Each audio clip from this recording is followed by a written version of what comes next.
Hello, good evening and welcome to the Villa Park podcast. It's me, Rich, and I'm back this time with Sam to discuss Southampton 0, Aston Villa 3. Hit that like button, hit the subscribe button. I know some of you have already done it, so that's great. But on your way in, hit that like button and subscribe if you're new. We're on the road to 6,000 subscribers, so you can help us get there.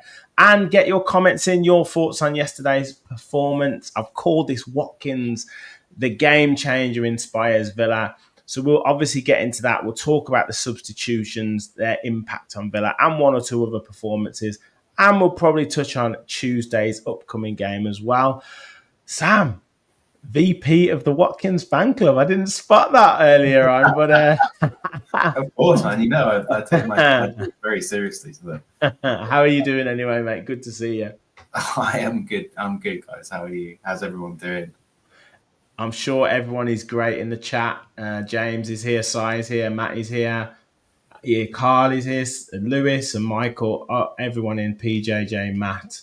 And yeah, Lewis is saying hello to you. Kev saying hello to you, just the man. Yeah, I'm in for a peppering tonight. But you know what? All of these weeks where Ollie Watkins hasn't scored, I've stayed off, I've kept quiet, and now that he's scored, I'm back to he's back. Exactly.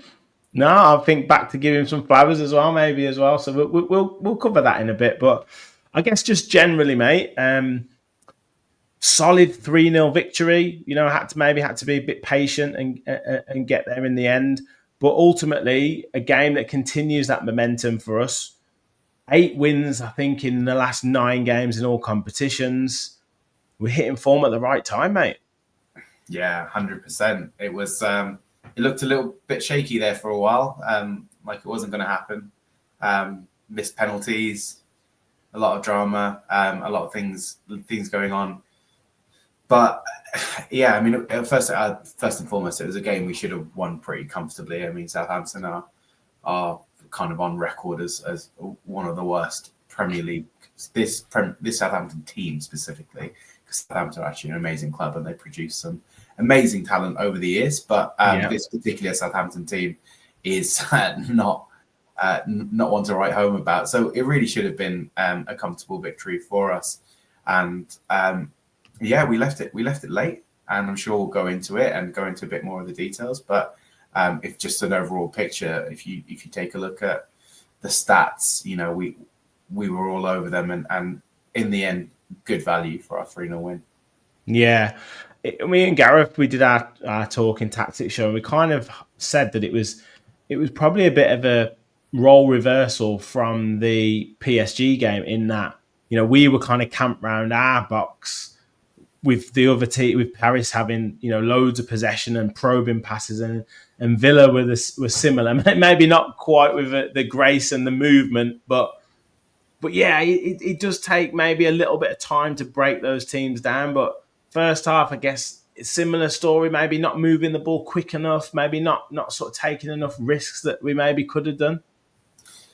Yeah, 100%. And that was kind of our problem earlier on in the season. Like some of the games where we dropped points and very much coming up against a low block. And we spoke about it loads on here. You know, how do you combat that because there were so many games that we didn't win, or where we got hit on the counter, where, be honest, we had so much of the ball, but we just couldn't make things happen in the final third. But I think, like you said at the start of the show, it's indicative. We are in a great run of form, and all of the players' confidence is high, despite, you know, a tough result against PSG in the week.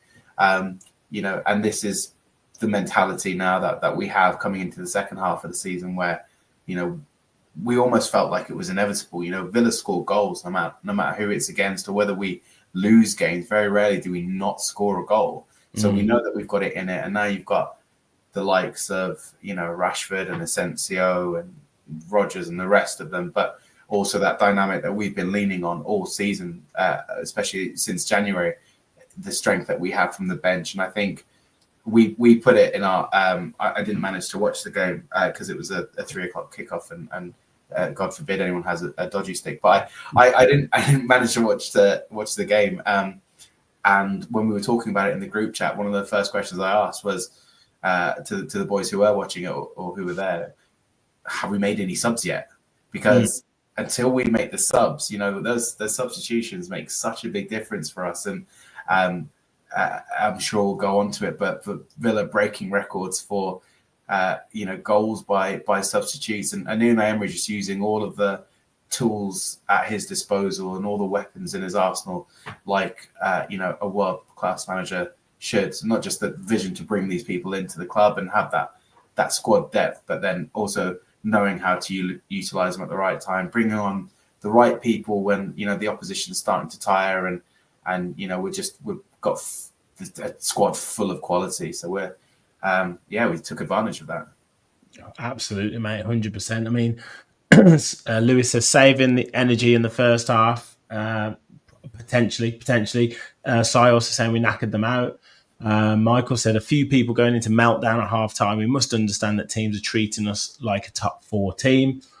And Matty says W. Kevin says we will catch Chelsea. Don't worry about Newcastle, but a win over the Geordies would be massive. Yeah, it's a big week coming up for us. Absolutely huge week. And Matty does say we don't have a divine right to think we can batter everyone. Of course. Now you mentioned the substitutes, and it's been a common theme of the last sort of good few games, to be honest. And this is exactly what Unai Emery wanted. The ability to change games, whether that's to bring players on to inspire a victory or to change it up, or whether it's to bring players on to shore it up in terms of, making sure that we secure the victory, i.e. Nottingham Forest last week. This time it was the former, 0-0, as you said, needing something to spark us into life and step up Ollie Watkins and Donyell Malen. And these are two fantastic players in their own right, but also coming on with maybe a bit to prove, maybe a bit of, kind of bit between their teeth. This is what you want. Yeah, 100. And I know Marlon's probably sitting at home now saying, I bet they all wish that they had me on Tuesday against PSG, because is it just me, Richard? Does Donyell Malen score the exact same goal every week? Yeah. The exact. It's a picture. Will he? Before he scored the one against Brighton, he had a couple of those efforts already that just, the Liverpool went just past the post, which is exactly like you say, exactly the same. It's like that move on FIFA where if you get into that area, that particular position, if you hit it at the right time, it just goes in every time. It's kind of like that with Donyell Malen. Just put him in that right hand channel and he's straight across the keeper, and he just smashes it, doesn't he? What was the last FIFA you played? Was it 1894? Was it? Probably, mate. Sorry, that was such an uncalled for shot. There was no need for that. He's. I like Donyell Malen. I like him. He seems he held his run really well. I think we bought him, and he could have had a proper strop on, coming to Villa and then being left out of that Champions League, the Champions League squad. But he doesn't seem particularly fazed by it. He's playing with a smile on his face. He hasn't played a lot. What has he played? 88 minutes in the Premier League, I think I saw the other day. Like he's not making a fuss of it, and I think that's the kind of professionalism that you need to get on with Unai Emery, because Unai Emery is not going to take any strops or anything. Yeah, of course he isn't. No, he'll send him back to Holland or back to Dortmund, wherever he wants to send him. But also, I think it shows a bit of character from him, and he's proving himself when when he's called upon, and that was really good, and I was really happy for him as well. We're going to need him. That we've got this run in the back end of the season is just the league is done, relegation's done. the only thing that's really of interest now is the European places. And I have to admit, this is one of the tastier run-ins that we've had since we started. Yeah. Oh, mate, this squad depth has come at the right time. The players coming back fit have come at the right time, and every player is going to play a part at some point. You know, even Ross Barkley, who didn't get in the squad, I don't know, for whatever reason yesterday, he's going to play a big part. Leon Bailey, when he gets back fit, is going to play a big part. There are going to be multiple players that are going to play a part at some point during this time. I've just got to shout out Lewis for a $9.99 super chat. Amazing stuff, mate. Thank you so much. Love the pod. Keep up the hard work. Up the Villa. Fantastic, mate. Thank you so much for your support. And Malen, yeah, brilliant. Brilliant in terms of his impact. 3 goals in his last 3 Premier League games. An absolute... This is what we said that these players would be. I mean, maybe talk Asensio for maybe not quite the right reasons in a bit, but 8 goals already in all competitions. Rashford, I think it's 3 or 4 goals with 7 assists. Now in Malen with 3 goals. This is what we wanted from the players that came in January, to have this impact, to give the squad a bit of impetus and fresh... like goals, because we were saying that we were lacking a bit of inspiration, and that's exactly what these 3 players have done. Yeah, and I mean, we won the January transfer window hands down. Like, it wasn't even close. And you see teams who are still struggling, like Man United and like Spurs. And I always like looking at their commentators. Someone like Mark Goldbridge. I find he's actually really complimentary about Villa. Like, I know he loves Villa at the minute. A lot of people don't like Mark Goldbridge, but I don't mind listening to him talk because he loves the Villa. But, you know, I heard him say the other day, he's like, look at what Villa have done in January. I mean, mind you, he didn't mention that we took one of his own players. No. But yeah, like we smashed it. And I think that's, you know, a lot of it is down to Unai kind of identifying the players, but we were lacking stuff going forward.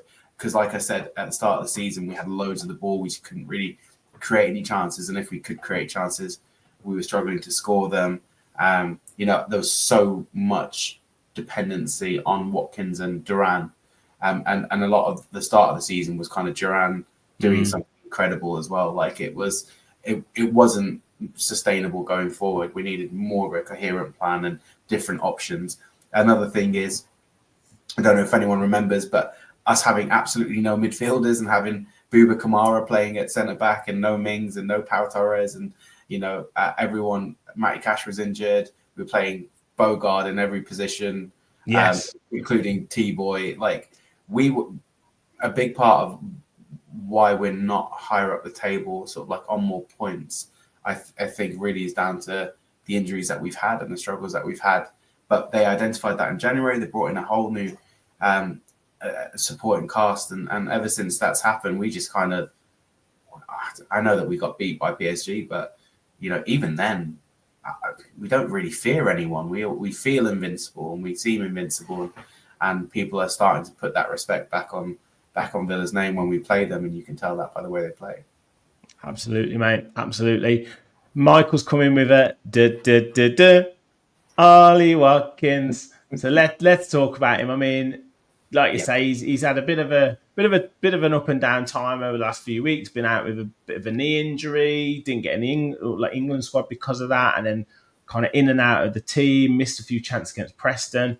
But we know with him, you know, at times when he's maybe got that bit between his teeth or something to prove, something to kind of, I don't know, to get his teeth into or whatever it is, he generally comes up with the goods. And I think, I can't remember there was a stat, but like the goals he's scored this season, yes, he's missed quite a few chances, but they've either been winning goals or they've been sort of goals to get us back to scoring to getting a point, like rescuing a point for us. And numerous of these 14 in the Premier League this season. But I think this one's probably his best goal and really important goal at a really important time. And just a great finish from a beautiful ball from Yuri Tielemans as well. Yeah, I'm trying to think about how I approach this. Right, let's dissect what you said. His season so far has been very up and down. Some might say it's consisted of purple patches. Yeah. It has absolutely. His seasons always do. His seasons, Yes, of course they do. It was last season where it was last maybe season was so more. It consistent. was a longer.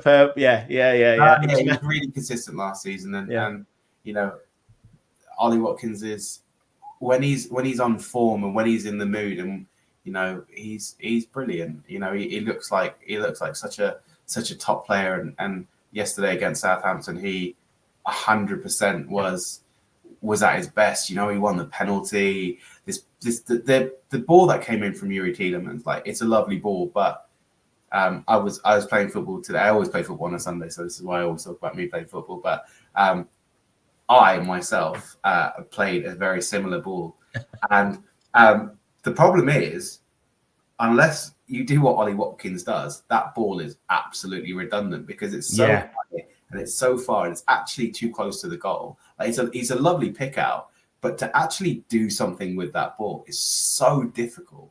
And naturally, in my game, the ball just went out for a goal kick.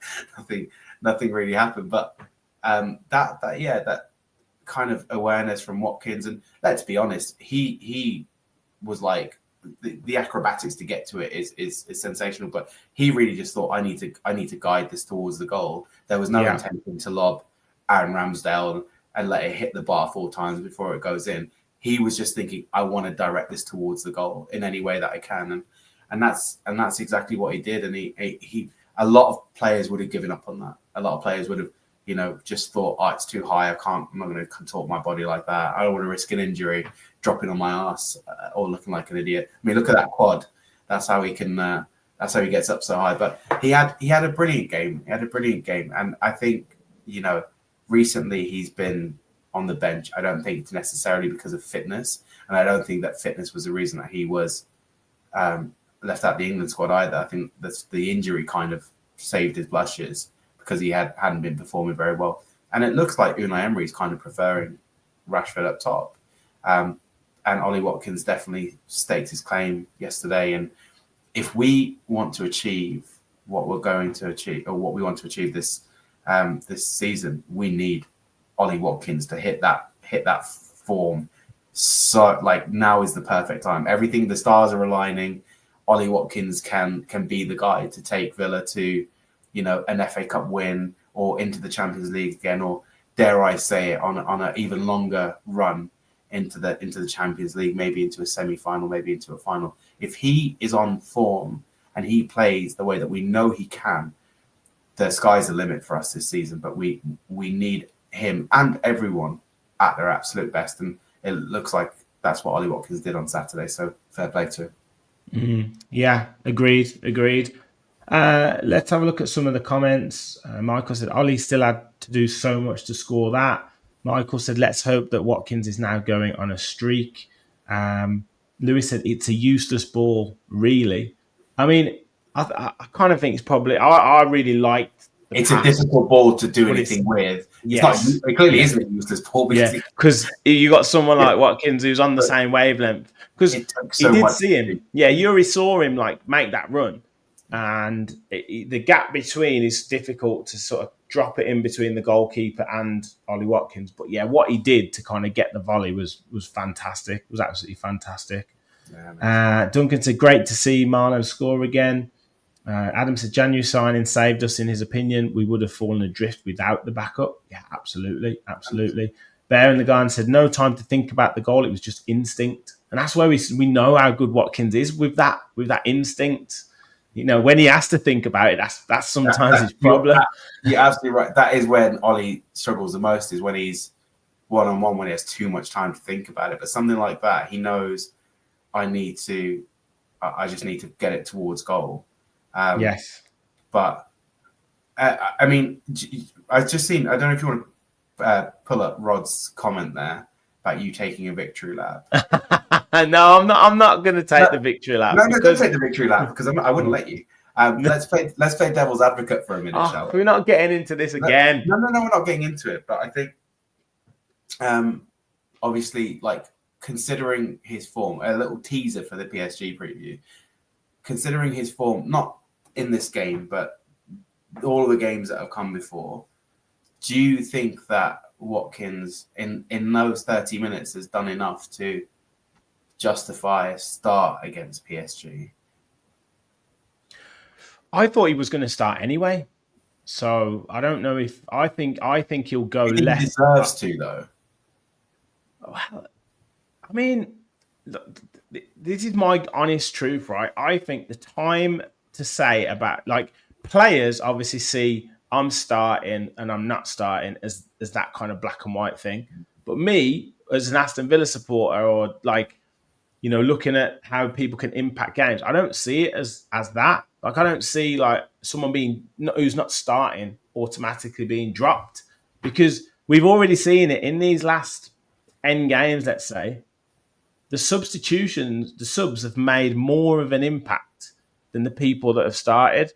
So I don't see it as being like, if Rashford doesn't start on Tuesday, or if Ollie doesn't start on Tuesday, or if Rodgers doesn't. I mean, Rodgers will start, but you take my point. Rodgers plays every minute of every game pretty much, which is fantastic.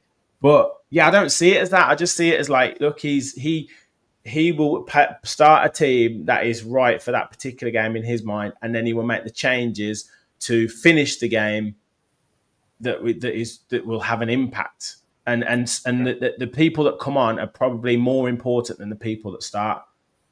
Yeah, I don't disagree. I think it's all about, well, it depends, because we're already 3-1 down. If it was a 0-0, I think I'd agree. To be fair, take your point. Yeah, to start, like, if it was 2-1, is that the final goal against PSG that killed us? And I must admit, at that point, I was very drunk and had a lot of Guinness spilt over me. Actually, so much of that was in my shoes. It was a one of those nights where I could barely just about remember the game.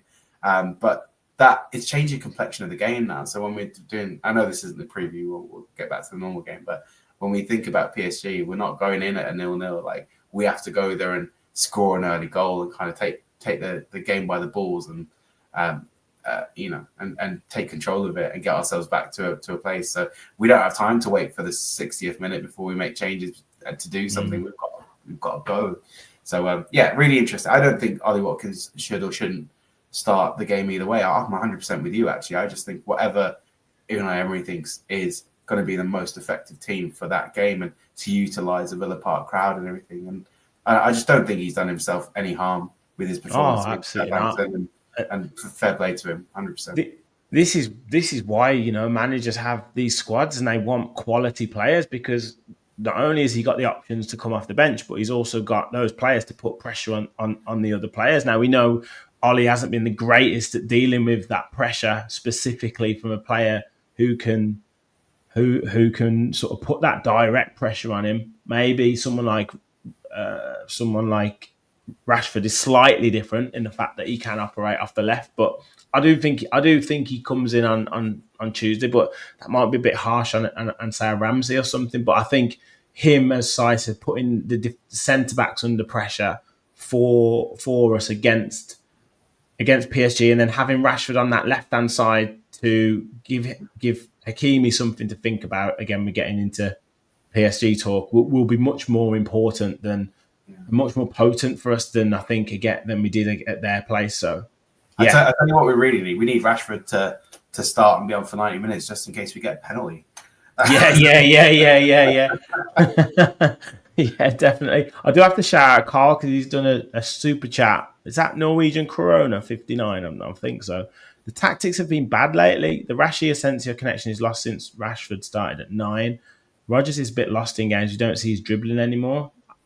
I don't know if I agree with that. No, thank you for the super chat. We appreciate that, but that's not going to fly. I'm more than happy to refund that, but that is absurd. I thought Rodgers was good yesterday in a lot of set up a Malen goal. He got yeah. You know, he was. It's one of those things where you have a player who's so good at running with the ball and breaking those lines, but when those lines are a foot apart and you're playing against such a low block, it's near impossible for him to do what he's best at. Like, you see the best of Rodgers against players, teams that come out and go against. But that's not to say he's effective in games where we had the majority of the ball. I think I put it in the group the other day. I think he was he was sensational. Like his season in general. What did I say? He got 14 goals, 10 assists in this season in all comps, and he's 22. The lad's 22, and for me, he's a shoo-in for PFA Young Player of the Year, and he's just, he's carried us and taken the reins of this team so many times this season. I just think that when he's played out of position, or if he's having, Morgan Rogers can have a game where he's like not brilliant all game, but then still do like really decisive things. Like Celtic was a perfect example. He wasn't great all game against Celtic, but he got a hat trick and he won us the game, and that's what he does. He did the same against Brighton away the other week. I mean, he didn't have a good game at all, but the pass for Rashford was unreal, and then the pass across for the second goal to Asensio, brilliant. My biggest fear this summer is that someone comes in for Rodgers. Yeah. When I say someone, I mean someone big. Like I can see a Bayern coming in for him. Thomas Muller's leaving. I can see, maybe not Real Madrid, but maybe like a Barcelona. Or just an Atletico, like a really, really big team. Yeah. I think everyone's gonna look at Rodgers after the season that he's had. Maybe even Man City, I've heard they want to take him back. I don't know why another Villa player would go there for their career to die under Pep Guardiola, but the money talks at the end of the day. Yeah. Gaz, I totally agree with you, mate. Rodgers comes alive when the game opens. He definitely does, and that's why we've. Forest, we got off to a fast start, which was brilliant. But as a general rule, we've kind of come alive in that 65 minutes plus because the game opens up a bit more for us, and that's where we can really open the game up. And these players like Rodgers, like Ramsey at times, if he's on, the substitutions can come on, and they're the ones who can really make the difference. Another player I just wanted to shout out, and he's been quite sharp since he's come back from injury, Amadou Onana, and I think he got 88, 89 minutes yesterday, played a part in the second goal. He played the lovely pass through to Rodgers, but just maybe starting to find a bit of rhythm in that midfield area, starting to win the ball, stride forwards a little bit more. And, I don't know whether he's staking a claim for being included against PSG. I certainly think maybe Newcastle, he comes in to combat maybe Joe Linton and that physical threat that Newcastle provide. But he's doing pretty well at the minute. Honestly, against Newcastle, we might have to play 9 in midfield just to try. Yeah, I know, yeah. to combat Guimaraes, Tonali, and Joelinton. I mean, Onana's a strange one because he's such a big guy, but he's brilliant. I don't think he's like super like strong on the ball like that. But I think Joelinton would eat him for dinner. Like I think he'd munch him, but. Yeah, man, it's so hard to contain someone like Joe. I mean, Kamara doesn't do very well against him. I just don't know how McGinn did well against him when we won 3-0. I think you need to crowd that midfield. Maybe forget the 3, play a 4, or or have a 5 and then a 1, and because the thing is like as long as your wing backs are dealing with the Harvey Barnes and Jacob Murphy. If you bring the rest of your midfield in just to crowd out but look at the goal. Like I don't know if you saw the goal today that Tonali scored the first goal against United. Like Isak, who's a ridiculous player by the way, by any metric, he's a joke. He takes a really crappy first touch and then he just lifts the ball over to Tonali, hits it on the volley, bottom corner. They're just look Newcastle. Whatever happens. It would be lovely to beat them, but at the same time, stuff happens. But you're right, and I can see that you've got like both eyes on Newcastle. You don't even care about PSG. You just want to win this game finally. But Onana's I really like Onana. I know that a lot of people called him like a £50 million cheerleader and stuff like that. And he probably hasn't had the impact that he wanted. Probably he would have wanted. No. He had a really, really positive start. He scored a couple of winning goals. And Durant against West Ham, and that's how he endeared himself to the fans so quickly. And he's been plagued by injuries and other stuff. So I really like Onana. I know he costs a lot of money, and he wasn't. He's not the £50 million player everyone's hoping for. But every time I see him on the pitch, he looks like he's grafting. I like the way that he moves with the ball. I don't think he's very wasteful with it. I don't see him lose it a lot. I'd like him to be maybe more dominant in the air, more dominant in midfield, and use his size to kind of impose our midfield more. But I think he's mint. I really like him. I really like him. I love him. Yeah, he's great. He's great, and it's just a shame for him that he hasn't been able to really get in the rhythm of games. Like you said, the start of the season, he was. We were absolutely raving about him. This is the midfield that we need, and then he's kind of been in and out. But yeah, again, we're talking about because he was 6'6". You were in dream. Oh man, I was buzzing. But yeah, I think because we've just talked before, players coming back fit with the number of games that we've got, in the frequency of the games that we've got, are going to play a big part, and he's certainly contributing to that at this present time. This must be the night for super chats. I mean, Sam, you got to come on more often, mate, because this I think everyone must love you. Rod with a super chat here for $10. Thank you so much, mate. Thanks for doing these community pods. So great. Appreciate you. Well, mate, we appreciate you as well, and everyone else who's watching. Lads, you keep coming and we can pay Richard's mortgage off tonight. Come on, let's go. Exactly. Make sure you smash the like button as well. We got nearly 200 in the chat, which is amazing. Hit the subscribe button as well. We're getting very close to 5,500. I think we're like 30 away or something. So it would be great to hit that. And then obviously on the road to 6,000, and keep your comments flowing in as well. We'll try and get through as many as we can. And yeah, loads of people talk about the Newcastle game, but yeah, we'll get there later on this week. We will. Should we do this? If we get 6,000 subscribers, or when we get to 6,000, if we can do it before a certain date, I will A, go and buy a Watkins shirt, but B, do every podcast for the rest of the year, for the rest of 2025 in a Watkins shirt. Yeah, you got to do it. Yeah. But cue Sam only coming onto one podcast for the rest of the year. Yeah, well, you know what's going to happen? We're going to buy it. I'm going to commit to this, and Watkins is going to go to Arsenal. Yeah. Watkins shirt.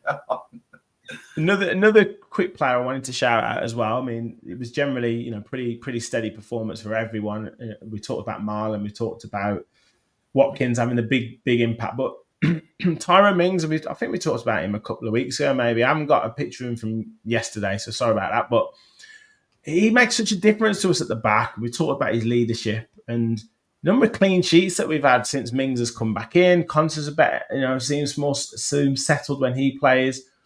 But yeah, Mings just comes in, does a job, and just so commanding at the back. Yeah, he's brilliant. I mean, we did have this conversation when I was last on about Mings. We kind of say the same things about him. He's a leader at the back. He kind of controls the line, calms everyone down. He does some of the dirtier work, wins loads of headers. I know he's a good ball playing centre back, not the likes of Pau Torres or up to that level, but he can definitely play with the ball at his feet and pick out a pass a lot better than he used to be. But yeah, he's just.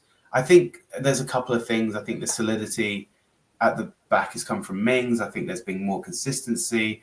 We're kind of playing the same, give or take a left back. We're playing the same back four regularly. You've got Kamara now in front of that back four offering protection. Double protection if you include Onana. Tielemans has been sensational, and I think that this, the back four is just more structured, it's more consistent, and they've got a lot more in front of them helping. And also, it helps that we have so much of the ball. I know that we would concede with the first shot on target. Do you remember that crazy?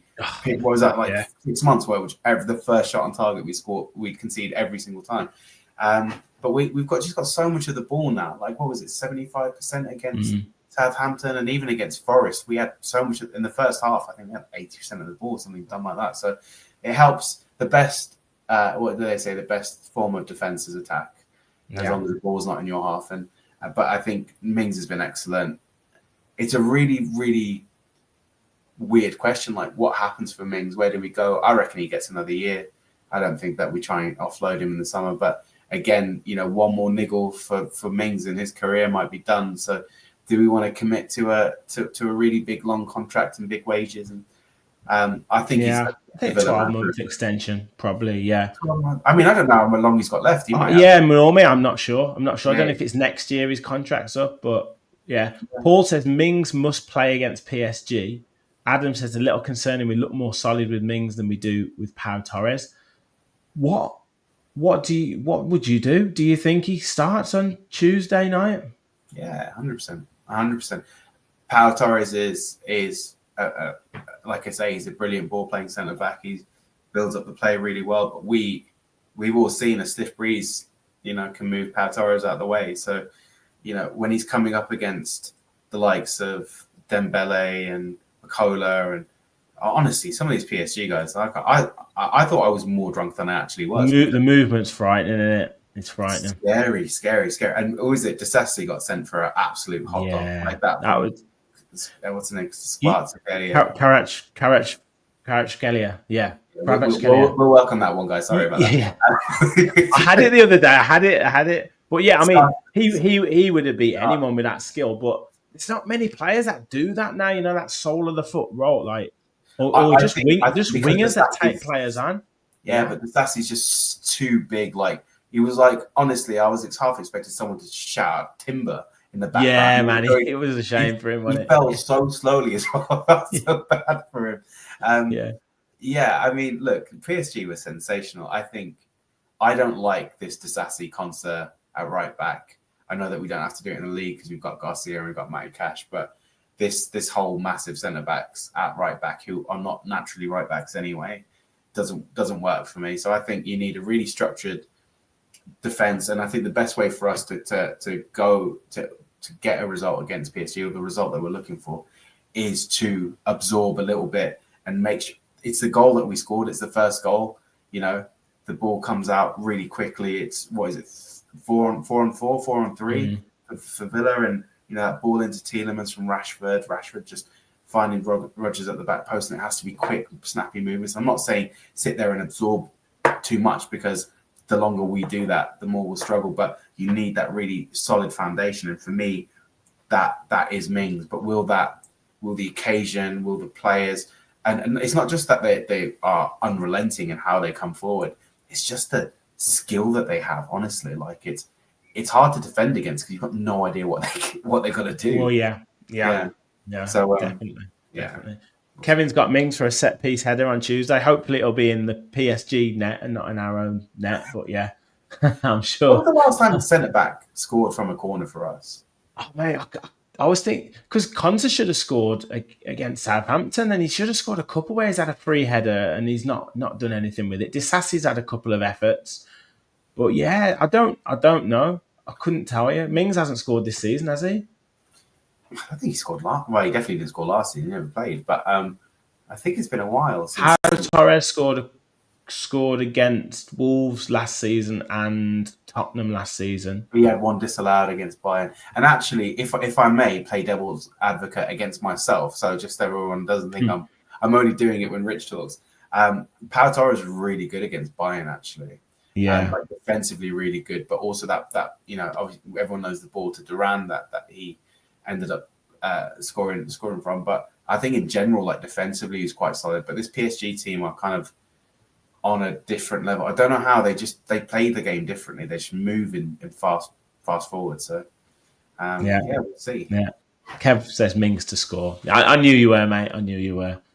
And Adam said, we keep hearing we are the best in the league for set pieces, but we never score headers from them. Yeah, good point. I remember Barkley scoring one to get us a draw against Crystal Palace at home. But apart from that, yeah, I definitely agree with you. So I just wanted to show you the league table because I think, and then the fixtures we've got and share with everyone, because I think this is going to become so important each and every week. There's going to be something that's going to change. There's going to be differences. Obviously, Chelsea dropping points today. We're in 7th at the minute, same points, not as good a goal difference. That's going to maybe come back to bite us if we don't, ultimately keep winning. Man City, they're a point ahead of us. Newcastle, 2 points ahead of us with the game in hand. Nottingham Forest, 3 points ahead of us. I mean, it's tight, isn't it? That table, mate. It's so tight at the minute. I mean, if this was last season, I think we'd be top of the league. What did we finish on? We finished on 70-odd points. Do you know what? It like I said, this is a tasty race for the top 5 for Champions League. I think if I'm being honest, Forest look like they are having a little stumble. And if I'm being honest, it's only a little stumble. I'm really sad because I had kind of conceded in my head that Forest were going through, and Forest very much like us, a club who has been down on its luck for a while and has amazing European pedigree, better European pedigree than we do. And I was really happy for them that they were going to be in the Champions League. However, now that that's not the case, I am preying on their downfall like you wouldn't believe. I need them to lose every game. I need a massive collapse from Nuno's Forest. Chelsea look awful, if I'm being honest. They're very lucky to get a draw against Ipswich yesterday. Man City, I watched them play against Palace, and although they have their frailties, they're just too good. They've got too much. If I'm being honest, I see Man City finishing third. Newcastle are sensational. They're such an amazing football team. You can't even argue with it. I reckon they finish fourth. I think fifth is between us, Chelsea, and Forest. If I'm being honest, that's how I see it happening. I think, unfortunately, our goal difference might come back to bite us because there's only 6 games left, and it's very plausible that we end up on the same points as Chelsea or Forest, considering they're 3 ahead of us at the moment. But the fifth, it's there for the taking. If we can win every game between let's look at the fixtures. Obviously, discounting PSG and Crystal Palace. We've got Newcastle at home, Man City away, Fulham at home, Bournemouth away, Tottenham at home, and then Man United away. That Newcastle game kind of feels like a make or break for us, if I'm being honest, because that Man City game, difficult to do anything with, but especially because it's away. But we've beaten Man City on more than one occasion.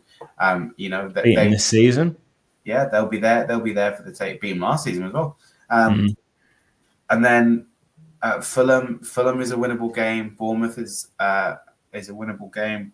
Although against they're a very good side. Spurs should be guaranteed 3 points. I know someone said earlier we don't have the divine right to beat any team, but I think we might have a divine right to beat Spurs because they are god awful. But knowing our luck, they'll probably sack Ange and get some new manager in. A new Pochettino will come back or something. New manager bounce, and then we finish off with United again, who are absolutely awful. But we've got previous with them, and we struggle. We struggle to beat them, don't we? Yeah. I mean, it's we're in such a good moment, as Unai Emery says at the minute, that we've got an opportunity to win all of those games, and different situations will present themselves. The last 3 games of that run at the end of the season of Bournemouth, Spurs, Man United. Sorry. Those. There could be a position where those 3 teams haven't really got anything to play for, other than pride. Exactly. I mean, Bournemouth got a faint shot of sort of Conference League football, maybe top 8, something like that. I mean, I know they've got Fulham tomorrow night, Monday night, so that could go a long way to sort of seeing how that goes. Fulham might be sort of out of the reckoning by the time we play them. So there's lots of swings and roundabouts throughout the whole campaign. And I just think these next 2 in the Premier League, Newcastle, Man City, if we could come some out of that with 4 points, I think we're still well in it. We're still well in it. We need the 6. And I'll tell you what. Fulham are our boys. They never do us wrong, and they're always results always go in our favour. So I think Fulham might just score 6-7 goals, if I'm being honest. I think it's going to be really, really tough, and it's such an important run in. And I think if anyone wants a silver lining for PSG, if we do go out, if this is the end of our amazing and glorious Champions League journey this year, which has been, let's be honest, significantly more than we could have ever hoped for. Just the best season in my lifetime. Never had so much fun in a season. If it does come to an end, then it's the league. I mean, obviously we've got 2 more games in the FA Cup potentially. We've got 1 against Palace and 1 against probably City, knowing our luck, but maybe Forest. And but the rest of it's just the league. And we talk about that depth that we have, that squad depth, to just absorb all of the rest of these games, and it's massive. It's such an exciting end to the season. And like you say, for almost every other team apart from us, Newcastle, Chelsea, and Forest, their seasons are over. We know who's getting relegated. We know who's going to win the league. Arsenal are doing what Arsenal always do, and the rest of the Premier League season is ours. If we want it, if we want to step up and take that mantle, and I think it'd be such a statement as well to just go and get that Champions League spot and do it again. Let's have the same season again, because if I'm being honest, I've loved it. I've loved being part of the Champions League, being back part of the elite, and I want it. Here's a question: Champions League or FA Cup win? I'd have the FA Cup. You'd have the FA Cup. Yeah, I'd have the FA Cup. Win a trophy. But look at Newcastle. They've won a trophy now. It's been 3 weeks. Who cares? Do you know what I mean? Like they do. They still do, mate. They still do. They're like, I was out with some of them yesterday, and they're like, I don't care if we come in the Champions League place or not. Like, you could just finish the season now. For me, we've done what we've won a trophy. First time we've won it in however many years. They're just on cloud 9. They're absolutely. Imagine how happy they'd been if they'd have won a real trophy as well. That would have been crazy. Like, had a 3-day, that bus would have gone around Newcastle about 17 more times. Yeah, I think it's really important for Villa to get Champions League next year, both financially, but I think also just to maintain that momentum of image of the club and to keep us, it's so important. And in my lifetime, we've never been in the Champions League. And we've taken to the format really well this season, haven't we? Like we were us and maybe I think Lille maybe got in the top 8, didn't they? Lille, they picked us to 7th. Yeah. Yeah. They won 6-0 on the last game day. Yeah. So they, obviously they went out, but in the last 16, but we took to it really well. And obviously, that Bayern Munich game, the Celtic game, all our home games are so special. You are in principle right, because ultimately the reasons financially, reputation wise, are all getting in the Champions League again would be so important. It's just for me, glory and winning an FA Cup trophy would be just phenomenal. But yeah, Gary makes a really, really good point though. I think we talk about how important the January transfer window was. If we weren't in the Champions League, would we have been able to attract the likes of and essentially exactly.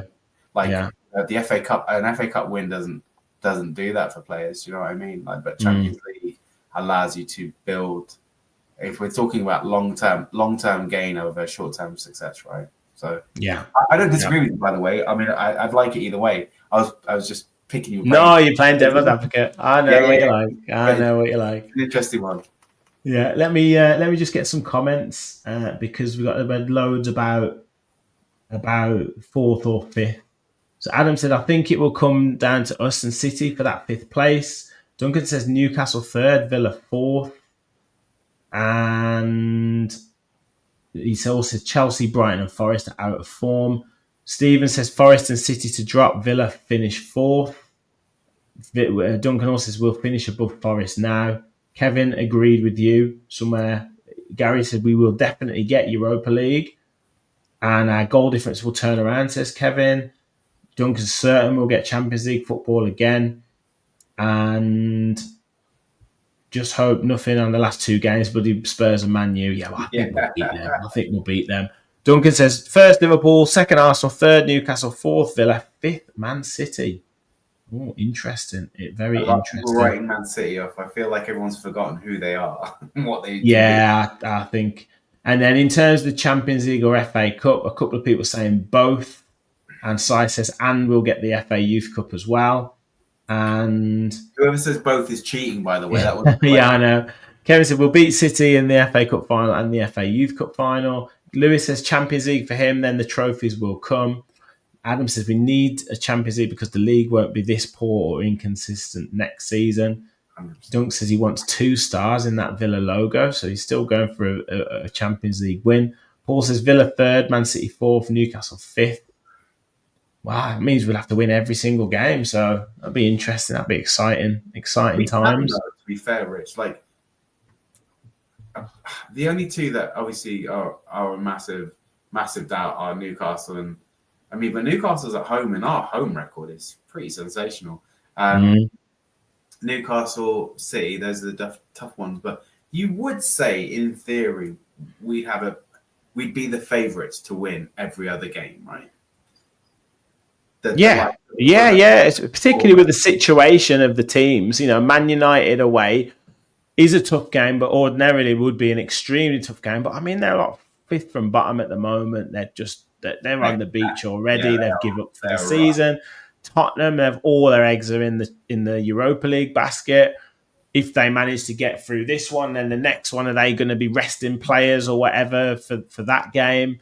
So it's all up in the air with that. And then Fulham, as I say, Bournemouth, what's their season going to be like? Are they kind of going to write off? Are they going to be out of the European picture? So do they then give young players a run out, or players who are playing, sort of squad players, the opportunity to sort of put themselves in the shop window, etc., etc.? So all these games, like you said, mate, it's these next two are huge. The other four kind of there's mitigating circumstances around those. Yeah, it is. There's so many variables, and we can sit here and dissect and try and predict the future and get our little crystal balls out as much as we can. I mean, look, we could beat Newcastle and City, and then lose to Bournemouth and Fulham. Exactly.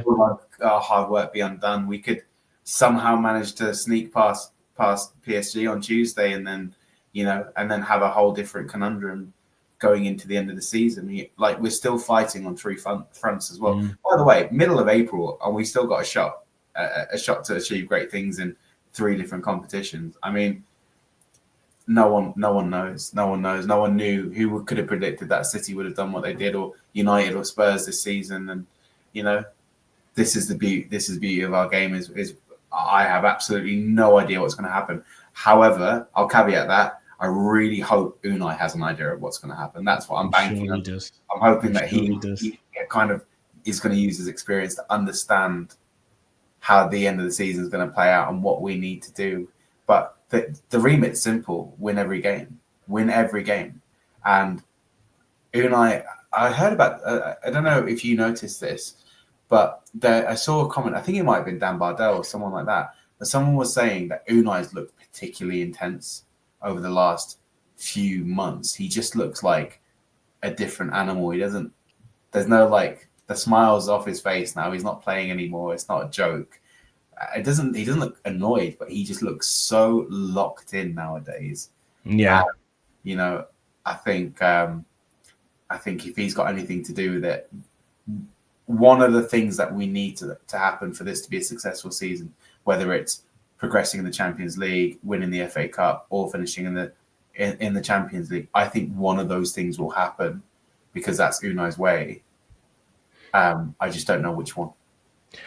Well, it was very interesting what he said after the PSG game last week, in terms of he believes we will win.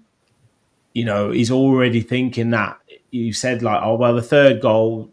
Obviously, he's going to say stuff like that, but he was going. He was basically saying we've got to win anyway. We're going to win by 2 goals anyway, or whatever it is. We are going to win next week. And like you're saying, then the celebration that he's had when we've scored goals against Forest, and then yesterday against Southampton, just indicates that he is there. He's there. He means business. He's not he's locked in, and even the goal against PSG. Am I right in saying, again, I'd had a few drinks, so excuse me, but am I right in saying he didn't celebrate that at all? No, he didn't celebrate. No, not even a flicker. No. Dude means business, man. Just let him do his thing. There's no one talk to him. I bet you he goes home with his wife is like, "How's your day?" And he's like, "Just don't talk to me until June, right? Just leave me alone," because he doesn't want anyone's thoughts infiltrating his brain. He's got a job to do, and that's why we love him, man. Because he's dedicated, and this Villa season and this club is his whole focus, his whole attention, and he is bleeding for us to do the best that we can, and that's why we love him, and big respect to him. We put all of our eggs are in his basket. We've got all faith in him. We just have to see what happens, right? Yeah, Mike says Unai done Emery. Yeah, Yeah. absolutely. Absolutely. I mean, we've done a bit of a mix and match, Southampton reaction, bit of talk about the running, bit of talk about PSG. So, I don't think we can help it. But one thing I hope we don't. Well, I hope we do, but I hope Rashford's on the pitch for it because Marco Asensio, he wasn't the best at penalties against Southampton, was he? I mean, Like, what is it with us in penalties? We've been dying. We've been dying for a clinical Ivan Toney never missed a penalty. João Pedro at Brighton. He scored 30 goals for Brighton. Half of them have been penalties, and he's never missed one. Rashford for me seems like that kind of, but again, he's English, so he's got previous as well. It's Asensio, 2 really poor penalties, by the way, like not good.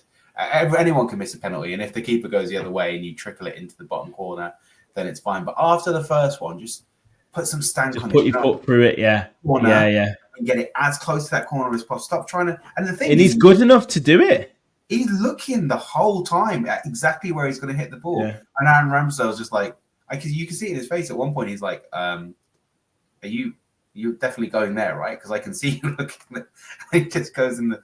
I mean, look, Marco Asensio has been sensational since he joined for us. I'm not going to begrudge him, especially because John McGinn swept up that. He did. Amazing from Big John. You could see him starting on the outside, and everyone else was switched off, and he was the only one who was like, the speed, yeah. He learned from the first one because the first one was saved. There was a rebound, and no one was there to get it. No Villa players were there to get it, so he was like, "Well, look, that might happen again." And we need Rashford on for penalties. Obviously, in the past, we've had Dougie Luiz taking our penalties in Europe. That didn't bode so well for us against Olympiacos. We really need to get some. I wonder about Malen's not going to be available. I don't know. We don't have a wide array. What about Rodgers? Do you reckon Rodgers would take a penalty? I reckon he'd sink a penalty. No, you're not convinced. I'm just not convinced. Sometimes of his ball striking. Like sometimes he'll, obviously the Celtic goal was a cracking goal. Took a little deflection, went in the top corner. But sometimes when he gets into positions, his striking of the ball isn't amazing. I think if you're asking me in terms of if it went to penalty kicks, would he be one? Yeah, he would. I think he'd be one of the 5. He'd be in the top 5. Whereabouts? So probably number 3 is the most important, and 1 is the last penalty is always the most important, right? You have 1 and 5, don't you? 1 and 5, so, yeah. So you'd probably have Asensio 1. No, after that, Rashford on the first one. All right, Rashford first. Maybe Asensio second. Rodgers 3. Tielemans 4. I don't know if you'd have Ollie as 5, would you? Excuse me. We need a. Yeah, but I don't know if Ollie would be 5. He wouldn't be in my top 10, mate. I'd have Emi Martinez take one before. McGinn, maybe. McGinn. I'm winding you up. Everyone calm down. I actually wouldn't have Ollie in the top 5, if I'm being honest. Lots of people saying Rodgers has took penalties for England under 21. I'd have Rodgers. 100%. Would Matson maybe, if he was on? He can hit a ball. I mean, more often than not, he goes over the crossbar, but he can hit it. I think Tielemans definitely takes a penalty, but he's missed a few as well. Yeah, he has. He missed this season. Yeah, we'd have beaten Palace. Tielemans has missed a few. Would you get a Leon Bailey on? I wouldn't have him taking penalties. Why? Do you think his leg will fall off? Yeah. He'd trip over when he's running up to the spot or something. Yeah. Be out for another season. Where is Leon? Ramsey? Could Ramsey take one? Ramsey could take one. I'd give one to Ramsey. Wait, hold on. Let me rephrase that because that doesn't sound good at all. I'd let Ramsey take a penalty. It's tough. Would you let Onana take one? Well, look, if he went to sudden death, they'd have to. But So Lewis says Rashford, Ramsey, Tielemans, Asensio, McGinn. Yeah. Kevin says Rashford, Rodgers, Digne, McGinn, Asensio. Mike says Yuri, Rashford, Asensio, Rodgers, and Pau Torres. I love that everyone's maintaining their faith in Asensio. And I'm not saying that as like I'm not being sarcastic. I genuinely love that. I think it's great that everyone's just completely disregarded that he's missed 2 penalties in the same game. Yeah. Do you want to say the stat? Because everyone has been saying, quoting the stat in the chat about what is it like? You I can't remember what it was. So, I can't the remember stat it is was in the chat. only 4 players in history have missed 2 penalties in the same game, and 3 of those 4 players have played for Villa at the time. So we have got 3 out of 4 players who have missed 2 or more penalties in the Premier League. We're just cursed. We're just cursed. Do you know what? I'd let Conte take one. Emi Martinez, do you reckon? Particularly against Paris Saint-Germain, the French team. It's written in the stars, isn't it? Emi Martinez to get the winner. Do you think he's like overly focused on that French rivalry? Do you think it inspires him, or do you think it detracts from his? Well, yeah, I think he had a decent game, didn't he, the other night? It's just Emi Martinez, isn't it? I don't know. I don't know whether it's a little bit over the top. You could probably say a little bit, but I think at the moment he's kind of using it. He's using it in the right way, but I can see how it can maybe teeter over the edge a little bit. You know, like getting your hair with the Argentina and then wearing the cap with. Did you see the shit that he got on Twitter for wearing the hat? He got. I thought it was so overkill. Like, let him rub it. Like, let him wind him up. Like, well, no, he's won the World Cup. Like, you know. Yeah. The French, though, in particular. Do you remember Lille last year? Like, I don't think he wasn't that fired up. I don't think he does what he does in that game. You know. No, absolutely not. And I don't think that I don't think they missed the penalties. Like they were so, so over the top in their need to score the goal that it, obviously contributed to that. So, yeah, absolutely. Just then to finish off, mate, in terms of we will do a proper PSG preview tomorrow night, so make sure you tune into the channel for that. It's a massive game. I'm going. I think you're going as well, aren't you? On Tuesday night. I will be there. So make sure if people are going, come and say hello to us and give us a shout. And hopefully the atmosphere, I'm sure it will be incredible, and hopefully we can get that result with lots of people very confident or just dreaming that we can do it. It'll be an absolutely special night. Probably the best. If we turn this around, I think this would be one of the best results in Aston Villa's history. I think the atmosphere would be second to none, and I feel for everyone who. There's only 42,000 seats in that stadium at the end of the day, but I hope, there's a really good chance we're going to go there and get beaten 3-1 again, and that's the end of our journey, and it's a good day. But if we are there when that turnaround, that comeback happens, and I always think about two comebacks in the Champions League, one Liverpool's Divock Origi against PSG, and Barcelona against, given it's Unai Emery's, but PSG as well. They have gifted. And this one isn't. This is 2 goals. This isn't even. Wasn't Liverpool's 3 or 4 goals? Yeah, Barca's was like 5. Barca's was 5. Yeah. I mean, they're a different team now, and I think the absence of star players for them has actually helped them bond more, and they're more cohesive as a team, and they just look like a sensational outfit. And Luis Enrique's done such a brilliant job. So, but that could be the best atmosphere of our lives, and you could probably hear the echoes of the noise coming out of Villa Park on my way down the M6 and the M1 back home. So it's going to be amazing. It's going to be so. I can't wait. I cannot wait. And if like I say, if we win, it will be one of the greatest nights of our lives supporting the Villa. And if we lose, then it's done, and we focus on getting there next year and the FA Cup. For me, it's a win-win. I know it would be disappointing, but I don't think I'll leave that game either way feeling anything other than just astonished that it happened in the first place. Yeah. If we manage to win, I think it'll be like wedding day. Kids Yeah. being born. Nah. See This is the greatest day of my entire life. I feel so bad for Rowan. He was born in January, and it's not going to be the best thing to have happened to me in this half of the year, and that's going to be really sad.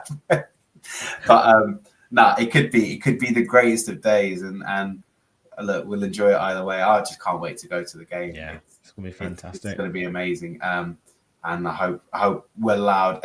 Do you know what I didn't like against, who was it, Bruges?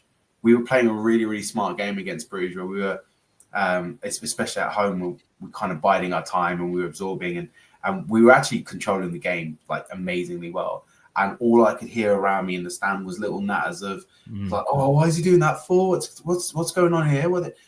Just be patient, boys. That's all I'm saying. Don't get on their backs. Don't start, everyone's a manager from the stands and in their seats. Just let it happen. They know what they're doing. And just keep singing. Just keep singing. Make the noise. You need to make that the most hostile environment that the French have seen since Normandy. Like it needs to be so loud and just so contagious around the whole stadium. We need to make it a real hostile place and back the boys. And Villa Park has been like that so often. But when we have a bit of a lull in the game, the stadium can go quiet, and I'm guilty of that as well. But just even if you're at home watching it on TV, just noise for the full 90 minutes. I don't care if you're waking your kids up. Let's do it. Let's do it. Yeah. Right. Thank you, everyone, for all your comments. And thank you to those for your super chats. That's absolutely amazing. Thank you so much. Please hit the like button on your way out if you haven't already. We've had well over 200 in the chat on X and on YouTube. So fantastic support for tonight's show. Hit the subscribe button as well if you haven't already. Thank you, Sam. Great chat as always, mate. We'll be back tomorrow with PSG preview. We're obviously giving a little teaser tonight, but full preview tomorrow with Martin's predicted lineup, which I'm sure will be completely and utterly wrong, but we'll do it anyway. Make sure you tune in for that tomorrow. Thank you all for watching. And as always, remember, we'll follow the Villa.